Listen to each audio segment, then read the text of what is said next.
Hi, welcome back to my channel. ဒီနေ့မှာတော့တင်ငယ်ချင်းဆိုတာဘယ်လိုလူလဲဆိုတာနဲ့ပတ်သက်ပြီးတော့စာရေးသူကတကယ်ကိုရှင်းရှင်းလင်းလင်းနဲ့လာလာပပလေးကိုသူကပြောပြထားတာဖြစ်တယ်။အဲ့တော့သူကဘာပြောပြထားလဲဆိုသိအောင်ကျွန်တော်တို့အဆုံးထိကြည့်လိုက်အောင် Okay, let's get started. The friend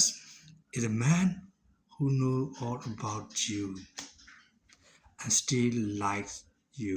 စာသားကဒီလောက်ပါပဲ။ဒီစာသားကိုကျွန်တော်ပုံမှန်လေးရေးပြထားတော့လည်းဖတ်ပြီးတော့ဘာသာပြန်ကြည့်လို့ရပါတယ်။ဒီစာသားကိုကျွန်တော်ပုံပြနေစာဆရာကြီးဆရာမကြီးနဲ့တွေ့တော့ပညာရှင်တွေကပို့ပြီးတော့နားလည်တော့ကြပါလိမ့်မယ်။ဒီထဲမှာစာရေးသူကဘာကိုမိမောင်းထိုးပြထားတာလဲဆိုတာကိုကျွန်တော် sharing လုပ်ပြရမယ်ဆိုတော့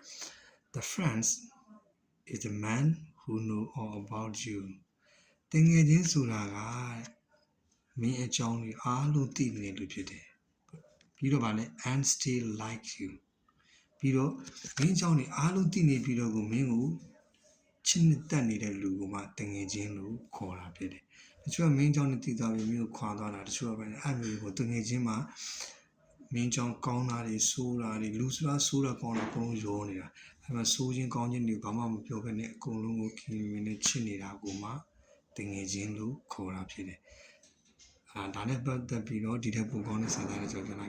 ကတော့တင်ငယ်ချင်းအားလုံးကိုချစ်ပါတယ်။ဆိုတဲ့တင်ငယ်ချင်းရောကောင်းတဲ့တင်ငယ်ချင်းရောချမ်းသာတဲ့တင်ငယ်ချင်းရောဆင်းရဲတဲ့တင်ငယ်ချင်းရောရုပ်ဆွေးတင်ငယ်ချင်းရောယုံမဆိုးတဲ့တင်ငယ်ချင်းအားလုံးကိုကျွန်တော်ချစ်ပါတယ်။ယောက်ျားလေးမိန်းကလေးမခွဲပါဘူး။ I love you all. See you in my next video. Bye bye.